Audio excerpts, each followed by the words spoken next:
tuwaye kwaniriza nnyo webale kutwegattako nze Frank Walisimbi. Now, do not think the week was wacky. Otherwise, this could even be more wacky. I tell you, ebintu bitambula bulungi, weewaawo awamu bitambula bubi, naye nzikiriza nti mu mbeera yonna tujja genda mu maaso. Katonda ajja kutulaba nga tubiyitamu. Olwaleero ku bench ninawo omusajja omu ku bannabyabufuzi kaŋŋambe bwe ntyo, naye nga n'ebyafaayo abitegeera bulungi. Musajja mukulu ono ye yatandika ekibiina kya Conservative Party mu 1966. Olwaleero abakimanyi kikulirwa omusajja Ken Luchamzi, kati memba mu Parliament owa Lubaga South. Omusajja ono gwe nina olwaleero ye Ashe James Ssekajja agenda kutubuulira olugendo lw'ebyobufuzi nga bwe yalukwata okuva lwegattako mu 1959. Olwaleero gwe nina nkwaniriza Joseph. Nange bwe ntasanyusa okukusanga. Webale kujje. Bale kunyaniriza. Emirimu gigenda gitya? Gitambula bwe gityo. Banyumizanga Ssekajja nga ndowooza oba omusajja ono afaanana atya. Olina emyaka emeka? Kaakati nga ngenda mu myaka 80. Ddala? Togirabika omuntu wakulaga muzeeyo ono. Kulya bulungi. Ali mu myaka nga 60. Anti ndya akawunga kattamuna ne mukene. Anti betwasigaza kati okulya. Empuuta kati tulyamu magumba. Mulengera nnengere. Tulengera nnengere. Bigenda bityo? Bitambula bulutyo. Owaye tubuulire Conservative Party. Walole mwali mukayana ne Ken Luchamzi. Yesebo. Ani yatandika Conservative Party? Sibanga abantu mbagambye bikyamu. Nze ntandika ddala Conservative Party. Kenaku z'omwezi 3 January 1966. 3 January. Yes, 1966. Tuli myaka emeka olokati? Kaakati gye nali mpeza mu kiseera ekyo toziba nalinanga obanga 2 awo ndowooza. Myaka obanga 2 kuba nanyira ebyobufuzi nga akyali muto. Naye olw'okuba nti kiki ebbugumu olijjawo? Ebbugumu nti waliwo abataka, waliwo makadde bange, jjajjange James Kiwanuka eyazaalanga maama mu kiteeti kaawo. Abataka bwe bakuŋŋaaniranga babbu mwabawulirako bataka bbu. Waliwo nga weebali? Naliwo nga weebali. Ng'ondabyeko ebintu. Ewa jjajjange awo. Ne namba 8 n'okwokya amayumba ago, namba 9 era nga mbiraba wendi. Otegedde kuba abantu banyiiga nnyo nga baagala okwefuga, baagala okutunda pamba waabwe, abalimi kutunda emmwanyi nga bakooya abazungu n'abayindi okubabba. Omanyi tugenda mu meefuga? Emyaka 5. Emyaka gigenda kuwera 50. Esebo. Abantu abato abali ebweru abatulaba abasinga tebamanyi ddala kyaliwo transition ya Uganda. Kyukakyuka eyo yajja etya 62 naye byaliwo emabegaawo.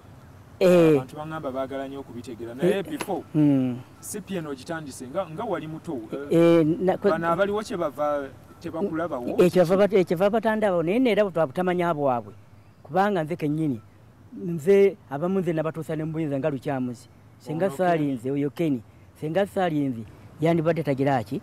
Kiki kye wakolawo ekyamaanyi? Kaakati ekyamutandikawo CP kwegamba mu 19 mu 66 awo mu February awo Oweekitiibwa Dr. Milton Obote yali afuga Uganda mu kiseera ekyo nga ye Katikkiro yayagala okwera Kabaka Ike yali mu kiseera ekyo Kewaayi.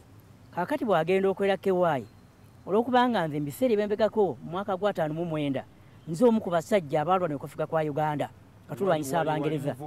Nali muvubuka nali nkyasoma na mu Lubiri. Kiseera ekyo nali Lubiri Secondary School. Era nze omu ku baatandika Lubiri mu 56. Nze omu ku baamutandikirawo ddala Lubiri. Abayizi abaasookamu. Nze omu ku baatandikirawo ddala gundi Lubiri Secondary School. Kakati mu kiseera emabega kaawo twagala ogoba Abangereza. Twalina munnaffe Augustine Namukadde Kamya baayitanga Wombitooke. Nawulira Nasa Sebagala kati omusajja oyo y'omu ku baali beetamiddwa Abangereza. Kati omusajja oyo kyava bagamba banne bano abasooka mu bibiina by'obufuzi abaali bakulu nga Musaazi yes Gonde Jole Joy Kiwanuka musajja Binaayisa Godfrey Kongwa Binaayisa Paulo Muwanga egamba Daudi Sekuma Kamya abasajja abayina abali batadde ebibiina by'obufuzi kwegamba n'abalala twegatte wamu tusobole okulwanyisa abazungu kubanga emabega eri abataka bajja ne bakola okugoba abayindi mu by'obusuubuzi noka nti Bungereza eteera Uganda obwetwaze bwayo kakati babakwatanga ne babasiba ebyo ne bizikira otegedde simanyi bavaayo mu makomera oluvannyuma baavaayo mu makomera kakati oluvannyuma gundi kamya yavaga nti bannange mujja tugire ki twegatte ebibiina tujja tuteeka ku bbali tumale okulwanyisa kino kyetwagala n'oluvannyuma tudda mu bibiina byaffe ebyobufuzi muzungu n'omuyindi n'omuyindi kubanga ono omuyindi yali mwana wa mungereza omungereza eyamuleeta yagira ku mugugu akati yes mu kiseera ekyo kamya n'ayita yali bwali February 5 n'ayita ab'ebibiina by'obufuzi bonna kakati ne tugenda mu White Nile olwoze nva mu lubiri nali nkyasoma ow'ekibuye otegedde kati yes yali yamaanyi nnyo wabula kyannaku nnyo kola kati nga bagenda okugimenyawo oyo 59 kati ffe ne tugenda ne tukuŋŋaana nga nkyasoma ndi mulibinja ne mu bino yetegedde kakati mu kiseera ekyo kyava agamba nti kakati bannange twagala tukole ekibiina kimu ekyamaanyi tulwanyisa abangereza bano kubanga batumedde ku mugongo awo waliwo n'omwami omu bamitanga Kimbo yali abeera mu Buyindi gyali asomedde n'akomawo kyavaga nti batwagala okugoba omuzungu tujja kuteeka boyikoti ku bintu byonna bikolebwa abayindi n'ebintu byabwe n'amaduuka tugavire nga Gandi mwandiguzeewo olwo sibe baali basinga awo twali tugamba nti ebikisajja kutuuka ebyo tubyeddize era ekyo kyakolebwa kaakati abasajja ne tukuŋŋaana kutuusa lwe twanyoonya erinnya ly'ekibiina kituneegattiramu kaakati Musaazi yali azze n'ekibiina kye Uganda National Congress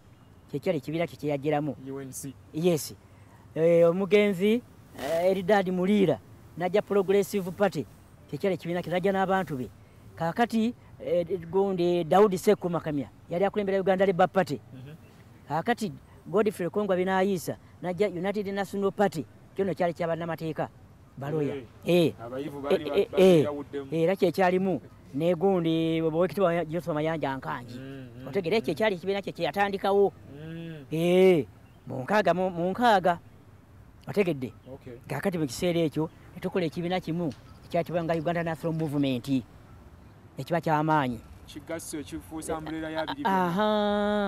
kakati Agustine Kamya n'alonda bukola president jino w'ekibiina ekyo kakati Musaazi n'amumyuka twalina Paulo Muwanga n'abeera omuwandiisi omukulu w'ekibiina nange Sekajja ayogera naawe nze nali mumyuka we ndowooza nalina emyaka obanga 18 awo bakulabyemu kiwali abo basajja baali anti gundi Kamya twali tutambula ffenna ne tukola kampeni kwa nti tuteekwa okuteekawo omukwatira ensawo obanga ayo oli muganda wange naye nga ewaddala ddala ate nekira nali nnyo nga njagala nnyo ebyamawulire kubaawo mu kiseera ekyo we twali walingawo Uganda eyogera Uganda empya taifa yali esse yafuuka bufuusa nti yali Uganda empya nefuuka taifa empya nga Agakani amaze okugigula omanyi lubadde olupapula lwa Agakani otegedde akati mu kiseera ekyo gwe twalinawo Dr. Muwazi yali minisita owandiika yenga mpandiika otambula ne Kamya bw'abyayogedde komawo kuba mukyapa nga nkuba mukyapa nali w'amaanyi muganda wange akati Dr. Muwazi yali minisita mu gavumenti y'Emmengo nga wabyabulamu getwalanda okubeera omuwanika bagana abalala baali bangi nnyo betwali nabo abaalondebwa mu kiseera ekyo okukulembera ekibiina kya Uganda National Movement otegedde kakati nga tumaze okuteekateeka tutandise n'okutambula ebweru tukoze campaign mu Uganda yonna ne tukomawo mutambula mutyo olwo tutambule mu mmotoka zaaliwo Kamya alina eyiye Ford Musaazi alina banga temwavuganga mmotoka zino nkadde babasajja baalina omwoyo gw'eggwanga lyabwe akati mu kiseera kyo tumala okukomawo Ssekabaka Muteesa owookubiri n'atuyita n'atamu musajja we Muwazi kubanga yali omuwanika waffe ate ye minisita ebyobulamu mu gavumenti ya Ssaabasajja Kabaka n'aga nti njagala mumpitire abantu abo bajje tumale okuteesaamu Uganda National Movement kubanga ne Ssaabasajja yali amaze okukoma mu buwaŋŋangusi mu 5 ate nga naye ekyamusibisa kwali okulwanirira okwefuga kw'eggwanga lye yagana be baali bamusaba yes yagala mugaba muwe pound nabigana yali yagala anti no si kyekyo yagamba Governor Cohen namugamba nti omuntu bwakyata kyaluka bajjajjange bakola endagaano ez'okutukuuma yabafu omuntu bw'omukuuma okukuma kuliko maddi naagala kati endagaano ziteeka okukoma twefuge twabayita kutukuuma awo wava kale nsambulira webitandikira ebyo ffe tekyali kyakugira ki otegedde kaakati naye n'atwita nage bannange nsanyuse nnyo olwo UNM yeringa FOC yes yerinaku yes bwe kityo naye yali yamaanyi nnyo kaakati bwe tumala okutwala ne Ssekabaka Muteesa owookubiri n'agamba nina emyenge mingi ne banne nakola ntya kubanga nange sinza kubaliga ekkubo lyemukuta eryo nange lyembadde njagala ennyo era eryantusa n'okujja kine tunywere kaakati munnaffe